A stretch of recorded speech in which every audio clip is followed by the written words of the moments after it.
Welcome to our channel. In this video I'll show you how to check login activity on Instagram. Let's start.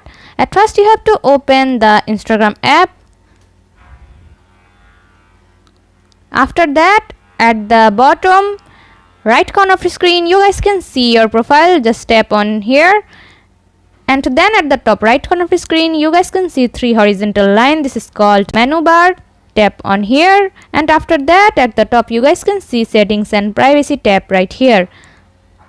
Then at the top you guys can see account center. Tap on here,